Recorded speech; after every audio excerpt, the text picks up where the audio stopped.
Welcome back. Now we will discuss module 5, investment analysis. Till now we have seen up to module 4, banking and capital markets. Within capital markets we have seen capital generation, primary market process and secondary market process, and also we have seen the basics of financial planning. Investment analysis, as always our website details, contact details and other details are given here.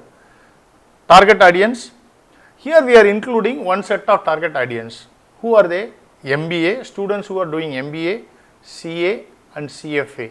It is useful for them also, apart from the regular graduates and other people, because till now we have seen what is banking, what is capital markets, what is primary market, secondary market, all those things we have seen. Now we will be discussing about how to go about doing the investment, which is why new set of educational students are also, it is important for them. That is why we have included them. What is the takeaway? Ability to analyze companies using fundamental analysis. Of course, there is a series of modules 5, 6, 7. All these modules together will be, once you complete, you will be able to analyze using fundamental analysis. Be a successful long-term investor. Equity, one will be able to understand equity, power of compounding. Basic understanding of technical analysis. Combine the power of fundamental and technical analysis. Dramatic transformation in students' confidence level. That is the takeaway once you complete this entire investment analysis module, which has both fundamental and technical analysis. Investment analysis. What is investment analysis? There are two types of investment analysis, as you can see. One is the fundamental analysis, other is the technical analysis. Fundamental, what is fundamental analysis? Fundamental analysis is the study of identifying good business. Please understand, not identifying good companies, identifying good business. Objective is to identify stocks with good growth potential, favorable economic conditions that are existing for that industry and the company to survive and thrive. Strong management, undervalued companies, preferably under-owned also. So, we will discuss all those things in detail as we progress. Technical analysis. What is technical analysis? Technical analysis is nothing but study of human emotions, identifying good entry and exit opportunities with or without doing fundamental analysis. So, I always say this, market does not move on the basis of fundamental analysis, but moves on the perception of the market players. Perception or human behavior is nothing but mood of the market, which is reflected in the demand and supply, that is accurately captured by technical analysis. So, this is what the basis of two types of analysis. Let us start with fundamental analysis. What is fundamental analysis? There are two types of fundamental analysis. One is the macroeconomic factors. In this module we will be discussing about, in this video we will be discussing about macroeconomic factors only, but I am just listing down both macroeconomic factors and microeconomic factors. Macroeconomic factors is something which is study of the macro, means big, the big picture, study of the big thing, that is called macro. Micro means small, unit level, company level. Within micro there are two types of analysis. One is the qualitative analysis. Qualitative means how is the food, good, bad, something like that. There is an element of subjectivity. Quantitative means specific numbers. What is the ranking? What is the score? What is the mark? That is very specific. So, that is quantitative analysis. So, these two are macro and micro analysis. Now, in this video, we will be discussing extensively about macroeconomic factors. One is, first and foremost, is GDP. What is GDP? Gross domestic product. Gross domestic product is nothing but the value of goods and services produced in a country in a particular time period. The time period can be 1 month, 3 months, 1 year. Normally, it is discussed, it is mentioned or measured in terms of on an annual basis, normally financial year basis. In India, our financial year is April to March. So, we measure the GDP in terms of on an annual basis, on a financial year basis. So, the total value of goods and services that are produced in a country is called the GDP. So, again we have per capita GDP, which is nothing but divided by the number of people, we will give you the what is the per capita GDP in a country. So India has now become the fourth or fifth largest economy, and we have beaten England very recently in terms of the GDP numbers. That reflects the total value of goods and services produced in a country. Next is inflation. What is inflation? Inflation, as you have seen in the banking and in capital market module itself, is nothing but the purchasing power of money going down against that of commodities. So, or in simple economic terms, too much of money chasing too few goods. That means there is more demand for goods and services, hence the value of money is going down. So, that is inflation. Inflation in any economy is not good, not only for the country, government, but also for the common women. Why?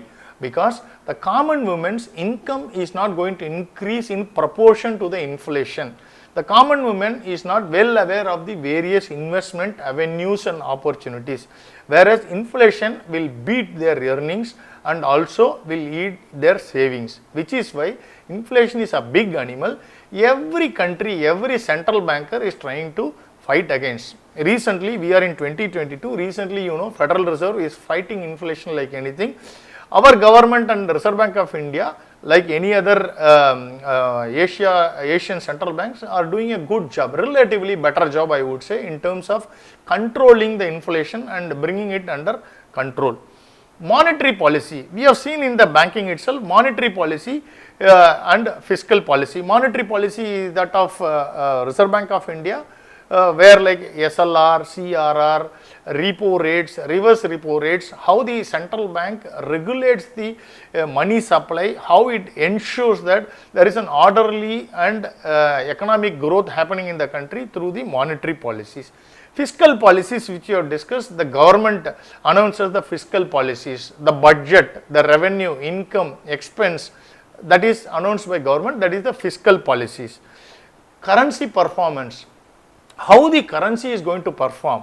So recently, if you see that Indian rupee has now broken the 81 levels, earlier it was hovering around 78 levels. That means what is happening, if rupee is, here again it is inflation, you can think of inflation, the purchasing power of rupee against dollar is going down. That means globally every trade is dollar denominated, that means it is settled in dollars, that means we have to give more dollars. That means there is an imported inflation that we are getting because our rupee depreciates. It can be due to any reasons or n number of reasons, like the value dollar strengthening, but rupee is strong against other currencies, but dollar is strengthening, that is why rupee is weakening. That can also be one of the reasons. The reasons can be any or many, but the bottom line is the currency performance also determines the overall macroeconomic situation, or it is a macroeconomic factor one has to study in fundamental analysis. Then commodity prices. Commodity prices play a big role. Oil in particular, particularly countries like India, where we are a major importer of oil. Our major imports, one of the main component is oil. Apart from non-oil imports, oil imports is also increasing year on year. Hence, government is also taking measures how to go for alternate fuel mechanisms, or can we have a pegging mechanism or tie up with countries and where we can fix the price, or if oil commodity prices remain stable or goes down globally, we will be a beneficiary of such low commodity prices. Then political climate, this is an important aspect, because in any country, if the environment, political environment is good, what will happen? There will be all round economic growth, because there will be number one, within the country itself there will be a friendly relationship between the citizenship, there will be a brotherly sisterly relationship between the citizens, hence people will be thinking of progress, and hence there will be all round wealth, employment generated within the country. When within the country itself, if it happens that way, foreign investors, whether in the form of FDI, foreign direct investments, or foreign institutional investors who want to invest in a country, a good economic climate where there is the political situation is stable, where a single government is there, or where if in US like now where two-party system is there, but both parties come, the basic policies remains more or less same. If that remains more or less same, anybody, foreigners who want to invest in India, they will know that the climate is conducive for investment, and they can rely that it is going to be a long-term policy. Otherwise, what will happen? If today there is political uncertainty, then new government can come and announce new policies which will be detrimental to the interest of the foreign direct investments or foreign investment, FII investments.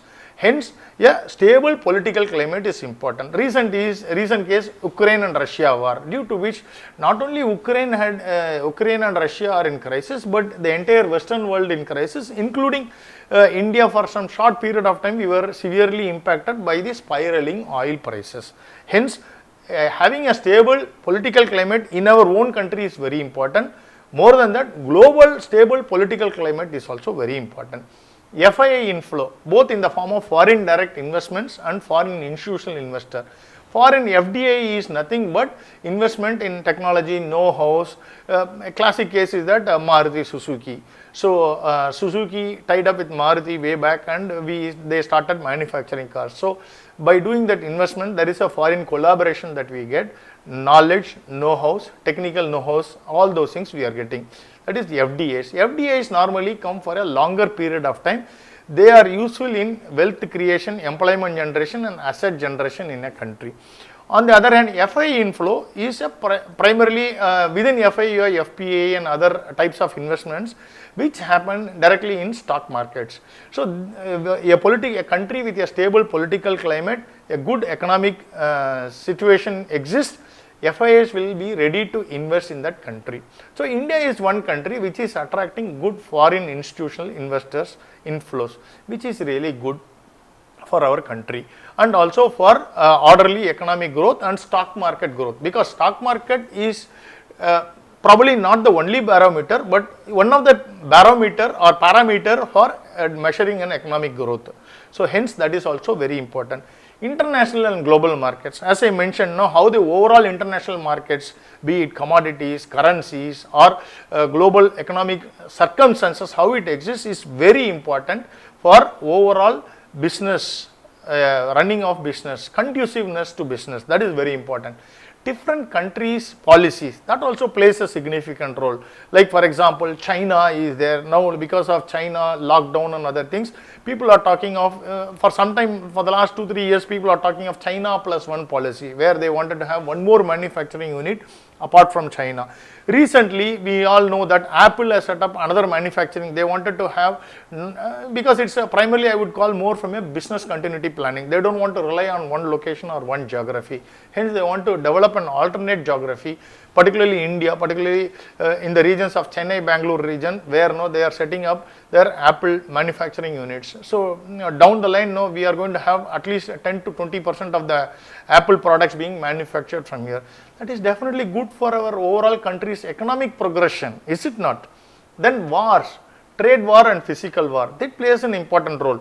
The trade war, physical war, we all know, like Russia-Ukraine war, but trade wars, take the case of China. China is fighting a war against US in trade, tariffs and other things. So all these things are not good for overall economic growth. So macroeconomic factors sums up all these things, studies and analyze all the economic factors, the global economic factors, the country's macroeconomic factors, and determines and ascertains how conducive an investment environment there is in a country. Thank you very much.